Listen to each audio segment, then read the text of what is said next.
नमस्कार बच्चों। मैं मनीषा भारती हिंदी कक्षा में आपका हार्दिक स्वागत करती हूँ।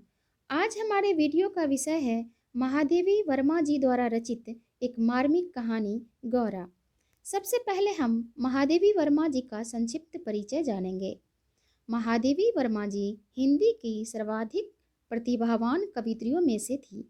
वे हिंदी साहित्य में छायावादी युग के 4 प्रमुख स्तंभों में से एक मानी जाती हैं। आधुनिक युग की सबसे सशक्त कवियत्रियों में से एक होने के कारण उन्हें आधुनिक मीरा के नाम से जाना जाता है। उनकी कविताओं में करुण रस की प्रधानता रहती है। वे एक विशिष्ट कलाकार, कवियत्री, गद्य लेखिका और निबंधकार भी थीं। महादेवी वर्मा जी का जन्म सन 1907 में फर्रुखाबाद के संपन्न परिवार में हुआ था। परिवार में 7 पीढ़ियों के बाद कन्या का जन्म होने के कारण उन्हें घर की देवी महादेवी कहा गया। इनकी साहित्य साधना में एक ओर स्वतंत्रता आंदोलन की प्रेरणा है, वहीं दूसरी ओर समाज में नारी की वास्तविक स्थिति का चित्रण है। इन्हें ज्ञानपीठ पुरस्कार तथा पद्म विभूषण से अलंकृत किया गया। श्रृंखला की कड़ियाँ, अतीत के चलचित्र, स्मृति की रेखाएं, मेरा परिवार महादेवी वर्मा की प्रमुख गद्य कृतियां हैं। इनकी मृत्यु सन 1987 में हुई। आइए चलते हैं कहानी की ओर। वैसे तो भारत के लोग दावा करते हैं कि वे गाय को पालना अपना धर्म समझते हैं। गाय उनके लिए माता के समान है। उसी गाय को अपने स्वार्थ के कारण मारने वाले व्यक्ति भी इसी देश के होते हैं। गौरा को अपने स्वार्थ में बाधक समझकर एक ग्वाले ने किस प्रकार गुड़ में सुई मिलाकर खिला दी थी, आइए कहानी से जानते हैं। गौरा गाय कहानी महादेवी वर्मा जी द्वारा लिखित एक प्रसिद्ध कहानी है। गौरा महादेवी वर्मा की छोटी बहन के घर में पली बच्चिया थी। स्नेह पाकर वह खूब सुंदर खिल गई थी। बहन के कहने पर महादेवी ने गौरा को पाल लिया।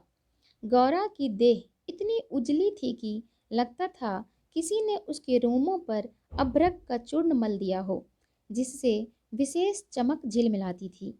उसकी आंखें गहरी काली और खूब चमकीली थी। गाय जब महादेवी वर्मा जी के घर आई तो उनके परिचितों और परिचारकों का तांता लग गया। गाय को लाल सफ़ेद गुलाबों की माला पहनाई गई, केसर रोली का टीका लगाया गया, घी का चौमुख दिया जलाकर उसकी आरती उतारी गई और उसे दही पेड़ा खिलाकर उसका स्वागत किया गया। उसका नाम रखा गया गौरा। गौरा महादेवी वर्मा के बंगले में बहुत प्रसन्न जान पड़ती थी। गौरा सचमुच प्रिय दर्शन थी। उसकी काली बिल्लोरी आंखों का सौंदर्य देखने वाले की दृष्टि को बांध लेती थी। थोड़े दिनों में वह घर के पशु पक्षियों से हिलमिल गई। बिल्ली, कुत्ते उसके पेट के नीचे या पैरों के बीच खेलते थे। पक्षी उसकी पीठ और माथे पर बैठे रहते थे। गौरा उनके संपर्क सुख में खो जाती थी। वह लेखिका के पैरों की आहट तक को पहचानने लगी थी। चाय, नाश्ता और भोजन के समय की उसे इतनी पहचान हो गई थी कि वह थोड़ी देर कुछ पाने की प्रतीक्षा के बाद जोर से रंभाने लगती थी। लेखिका से उसका लगाव मानवीय स्नेह के निकट पहुंचता था। वह अपनी आंखों से ही उल्लास, दुख, उदासीनता और व्याकुलता की भावनाएं व्यक्त कर देती थी। 1 वर्ष बाद गौरा माँ बनी। पुष्ट सुंदर बछड़े को उसने जन्म दिया। बछड़ा गेरू के पुतले सा लाल रंग का था। उसके माथे पर पान के आकार का सफ़ेद तिलक था। बछड़े का नाम लालमणि रखा गया। गौरा प्रातः साय 12 सेर के लगभग दूध देती थी। दूध घर के लोगों को ही नहीं, पास पड़ोस को भी और घर के पशु पक्षियों को भी मिलता था। सब तृप्त हो रहे थे। महादेवी वर्मा जी से दूध लिया करती थी, उसी ग्वाले को दूध दूहने के लिए रख लिया। 3 महीने बाद गाय भयंकर रूप से बीमार हो गई। पशु चिकित्सकों ने बताया कि इसे गुड़ में सुई खिला दी गई है। जब सुई उसके हृदय के पार हो जाएगी तो यह मर जाएगी। ग्वाले का कहीं पता नहीं था।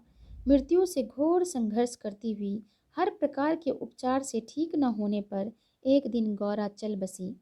गौरा को जब गंगा में प्रवाहित करने के लिए लाया गया तो महादेवी के मन में मानो करुणा का समुद्र सा उमड़ आया और उसके मुंह से उद्गार निकले, आह मेरा गोपालक देश।